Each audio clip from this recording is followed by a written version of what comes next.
Para nos contar mais sobre a situação dos cristãos do Oriente Médio e dos desafios que eles enfrentam, é meu privilégio falar hoje com o padre Samir Khalil Samir, professor de estudos islâmicos na Universidade de St. Joseph, em Beirute, além de ser um especialista em diálogo interreligioso em Roma. Seja bem-vindo, padre, e obrigado por estar conosco em nosso programa. Obrigado a você, Mark, por este convite, e obrigado a todos que estão nos acompanhando.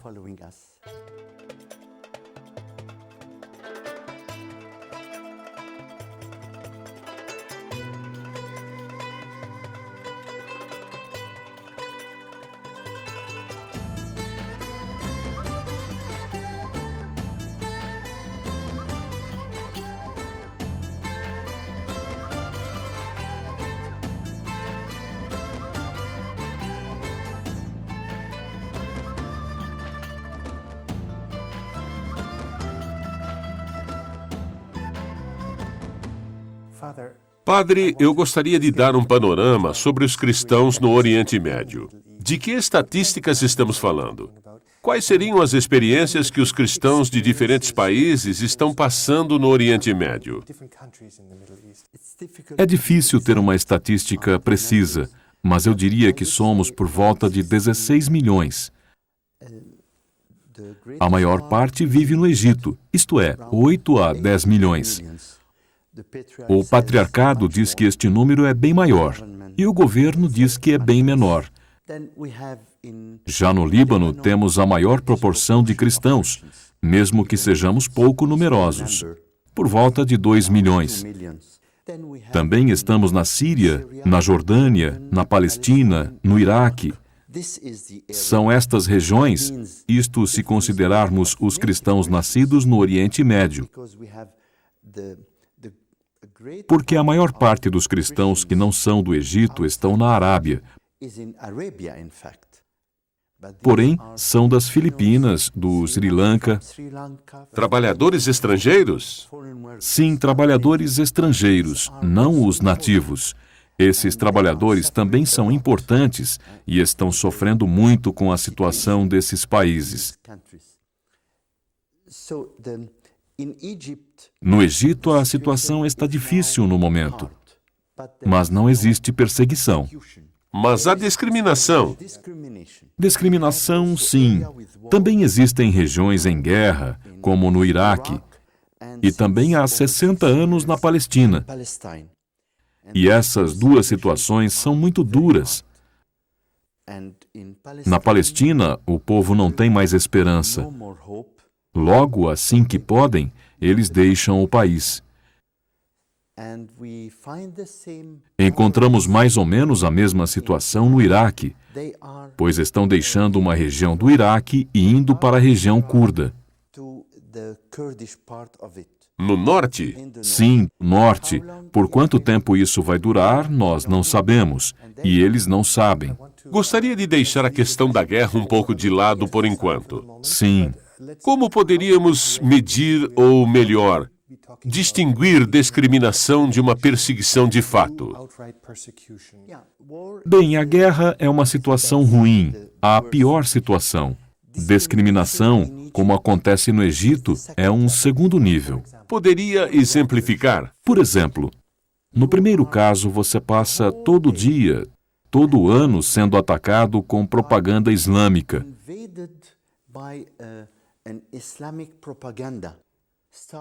Isso começa às 5 da manhã, com microfones e pregações. As orações que têm também uma mensagem. Isso durante todo o dia, 5 vezes por dia, passa nos rádios e na televisão. É possível escutar o dia inteiro o seu vizinho colocando no volume máximo o Corão.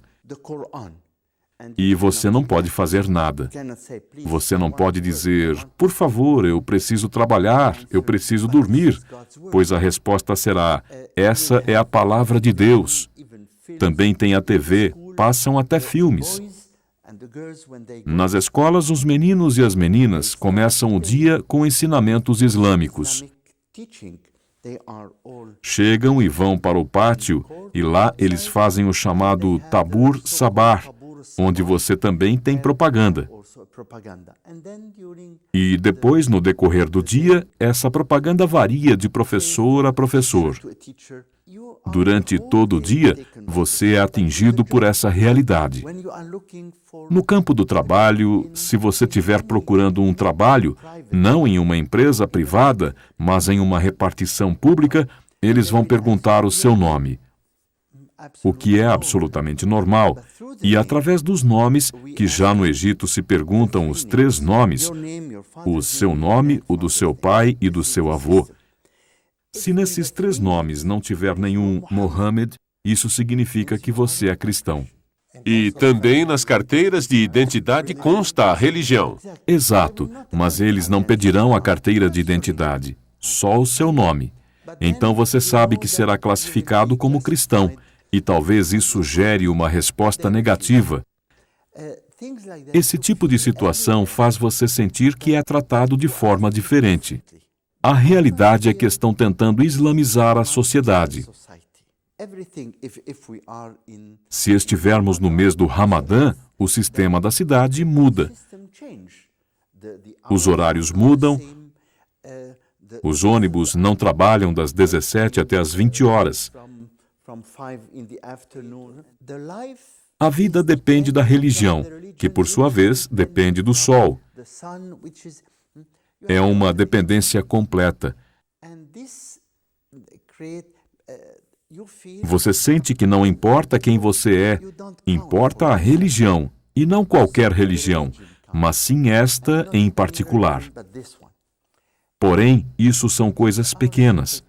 Existe também discriminação na universidade, como o fato de não poder ser ginecologista. Não é possível ser professor de árabe, pois é a língua baseada no Corão. E como você pode ensinar o Corão se você não é muçulmano? E ginecologista é, obviamente, porque você olharia para uma mulher muçulmana como um cristão. Isso mesmo. Ou se uma garota cristã for sem um véu, ela será tão criticada que, ao final das contas, ela prefere usar para estar como as outras. A família será repreendida. Dirão, vocês estão deixando a filha ir dessa forma? Entre outras coisas. Existe essa pressão. Poderia ser, bem, depende. Nas grandes cidades não é algo muito forte, mas nas menores, nos vilarejos, você sente imediatamente uma reação contrária. Podemos dizer que essa realidade se reflete na maioria dos países do Oriente Médio? Não, não tanto. Claro que na Península Arábica, na Arábia, isso acontece e de forma mais forte.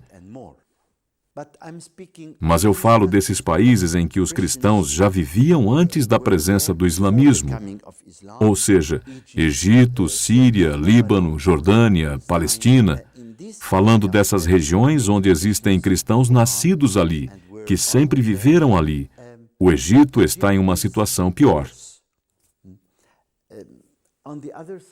Em posição contrária está o Líbano, que não é um país muçulmano, é um país árabe.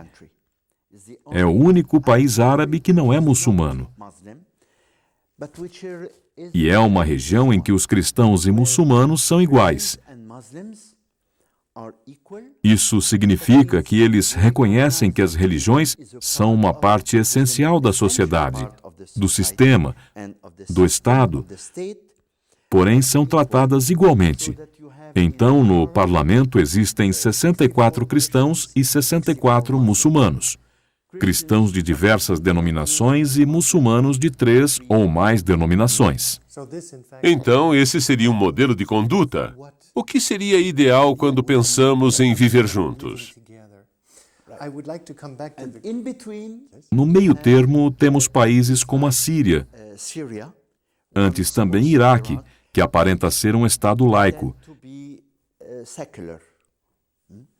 Esses 2 países por causa do partido Ba'ath.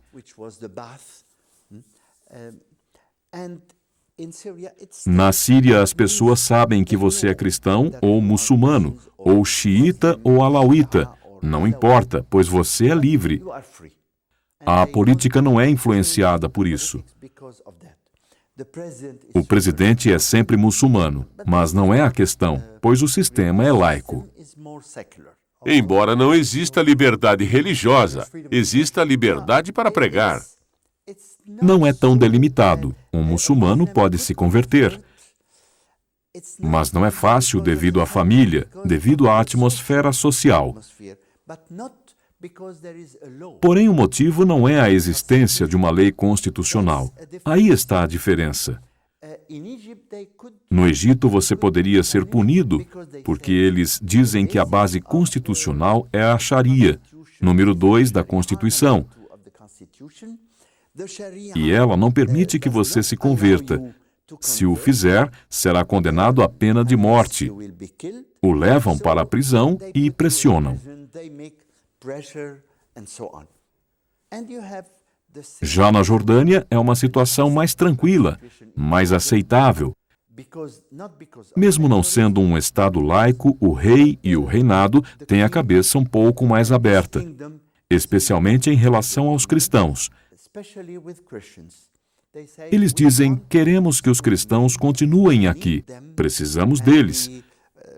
Não só os aceitamos, como os estimamos. Os acolhemos. Os acolhemos e sabemos que eles são. E os cristãos lá, mesmo muitos sendo de rito latino, são de tribos árabes.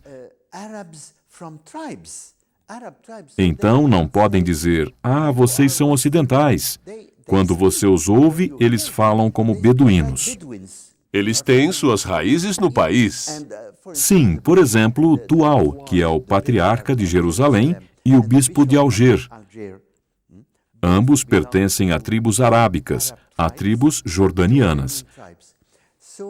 Isso nos ajuda também. Do outro lado, temos a Arábia Saudita, onde não podemos fazer nada. A Arábia Saudita é uma situação particular e eu gostaria de voltar à questão dela. Certo. Pois é um assunto interessante. Mas quero voltar à questão da imigração dos cristãos como consequência dessa discriminação, dessa verdadeira perseguição. De que número falamos quando dizemos que os cristãos estão deixando o Oriente Médio? É difícil dizer. Temos que ver país por país. O que temos certeza é que a imigração está crescendo. Ano após ano, a proporção de cristãos está diminuindo em todos os países.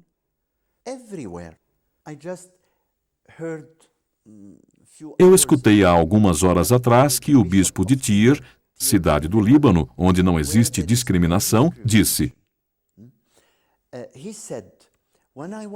quando eu era uma criança, nos anos 50, Tyre tinha 10 mil habitantes. E éramos meio a meio, 5 mil cristãos, 5 mil muçulmanos. Hoje somos 80 mil e apenas 3 mil cristãos. Mas aqui devemos dizer que a economia está envolvida, pois, como você disse, não existe discriminação no Líbano. Sim, sem dúvidas, não existe discriminação no Líbano. Eu quero sublinhar que não é, em primeiro lugar, sempre por motivos religiosos. A minha família emigrou para os Estados Unidos e para o Canadá, e meus irmãos continuam morando lá. Ninguém os pressionou para que emigrassem, mas eles simplesmente se têm o sentimento de que está deixando de ser o seu país. A atmosfera estava mudando, falando do ponto de vista psicológico. Depois você sente que não existe tanta liberdade quanto antes. E os cristãos estão mais acostumados com a liberdade do que os muçulmanos. Eles não aguentam isso. Logo, por motivos culturais, motivos políticos e motivos sociais, acabam por pensar: eu tenho a possibilidade de emigrar, então vou sair daqui. Ou porque a família já emigrou no século XIX ou no século XX. Ou porque falam fluentemente, por exemplo, em casa que falamos fluentemente francês e um pouco de inglês. Logo, a adaptação, a enculturação nos Estados Unidos não foi tão difícil. E assim por diante. De certa forma, ao mesmo tempo que vemos essa tendência natural de deixar o país, Temos que lembrar que foi primeiramente provocada pela violência, pela guerra no Iraque, pela situação da Palestina. Isso causa uma maior radicalização do Islã e, posteriormente, uma maior pressão nos cristãos. Sim, mas eu quero dar um exemplo que mostra que isso pode ser parado. O exemplo do Líbano. Eu me lembro que o Hezbollah, 10 anos atrás, 10 ou 15 anos atrás, começou um projeto muito direto para que a sociedade fosse islâmica, baseada no modelo do Irã.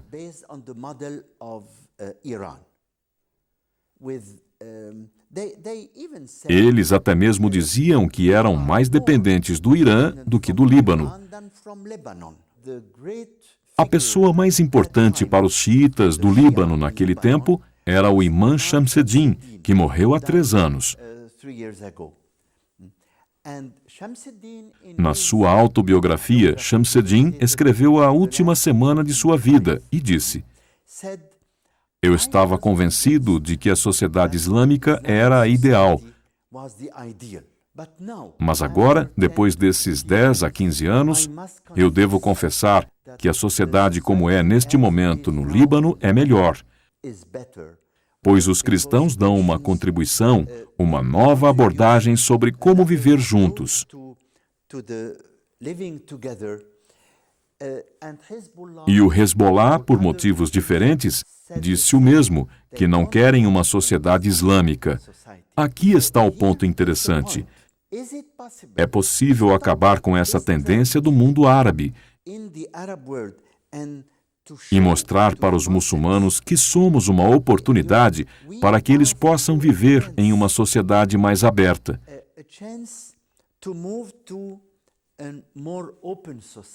Se eles quiserem, nós trabalhamos juntos.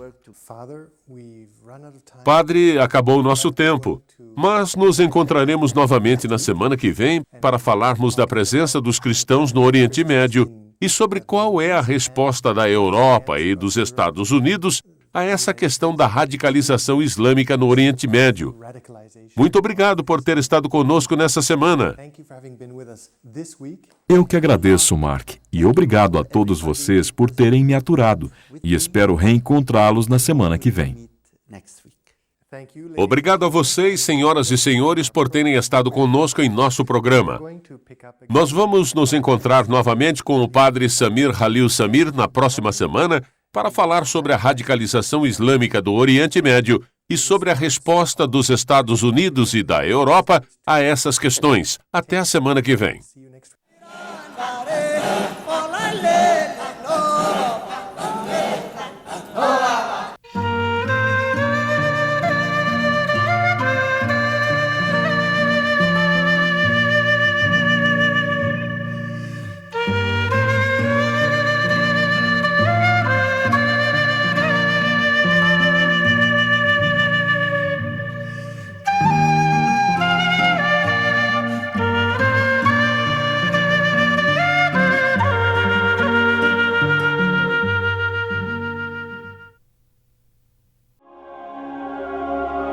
Devido ao grande sucesso da campanha do livro Eu Creio, a Ajuda à Igreja que Sofre mantém a promoção do Pequeno Catecismo Católico. Por apenas R$ 6,90 mais o frete, você recebe esse livro ilustrado de 208 páginas, que é um compêndio do Catecismo Católico. Uma oportunidade única para que todos possam aprofundar e manter viva a sua fé. Acesse o site www.ais.org.br ou ligue gratuitamente para 0800 77 099 27 e peça agora mesmo o Pequeno Catecismo Católico Eu Creio.